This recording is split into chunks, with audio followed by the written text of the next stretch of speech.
Hello everyone, this is Michelle from Tape and Twine, and I'm going to do a short little flip through video of a little project I just finished. It's a greeting card journal that I made for a friend who was very sweet and thoughtful and sent me lots of information about London prior to my trip. She took a lot of time and care to make some recommendations and send me some tour books, and I wanted to thank her for doing that. So I'm sending her a little project that I made out of a greeting card that I bought in an artist shop in London. So she's new to the junk journaling community and wanting to try her hand at it. So here's the video. Right here is just a little bag of goodies that I put together for her, just to kind of start her on her way. Some, some corner pieces and a book plate and little doodads. So this card I bought in a shop, a stationery store, and I really liked it. I loved the colors. I thought it was just a fun little card.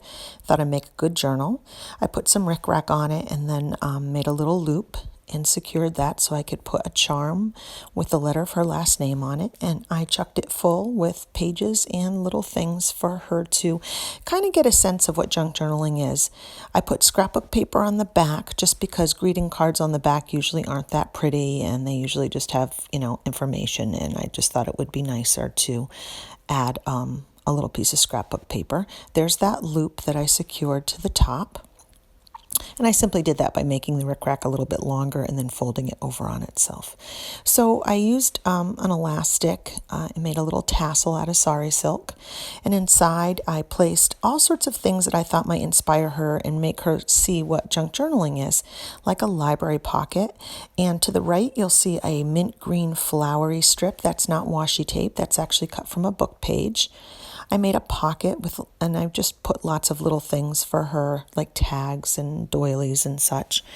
And then she likes Alice in Wonderland, and since Alice in Wonderland started in England, I thought it was very appropriate to put some vintage book page in there for her. I did a little bit of sewing. I know she has a sewing machine, and I'm sure she's going to be quite capable. And she loves dolls. I love this little image of a girl pushing her doll. So what I was trying to do was show her pockets, tuck spots, vintage pages, things you can do with books. She's an avid book lover and goes to library book sales all the time, so she'll have wonderful things to choose from. And again, there's some of that Lewis Carroll information page there that came in a vintage book. I also put some avocado dyed paper in for her because I wanted her to see that dyeing paper was an option. And here's some botanical paper with some sewing on it, a little tiny tuck spot, and then a variety of ephemera that I had cut out for her. To the right is a note card from Flow magazine, and I just clipped that in with a little paper clip with a little bit of fiber on the top. Again, just because I'm trying to give her a taste of what junk journaling is and how you put things together. Here's a little flip out that I did, and then I glued a library pocket in with just a very simple Project Life card, just kind of get her started. And it can be so overwhelming at the beginning of this journey that if you see too many, really fancy collaged pieces, you can kind of get a little overwhelmed. I wanted to keep it simple. Wasn't sure how she'd use this journal, and even if she doesn't ever use it and uses it more as a sample, I just wanted her to start basic, stacking papers and such. This is from a travel book I had that was out of date, so I thought I would put in some of the pages from London. I thought that would, just be a nod to what she did for me. And then I included some scrapbook paper as well, some florals, and an embellished vintage Rolodex card. Again, trying to show her that the inking and basic collage, washi tape, and using things that, we all have now realized are available to us in the journaling world. But at the start of doing all of this. You're not always sure what supplies to get or to look for. Here's a little tag a simple tag I made from a vintage book page with a doll, again, because she collects dolls. And, just some tags and things that I had from, some kits I had and some collections I had. A doily fold over just for a little decoration, and then again some more pages from that travel book.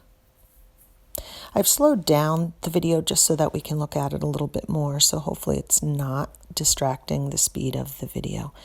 Okay, here's a little tuck spot with, again, some papers and things that I thought would be helpful for her, and then a little embellished tag with some very simple collaging and sewing that I just put together just to kind of give her an idea of what you can do.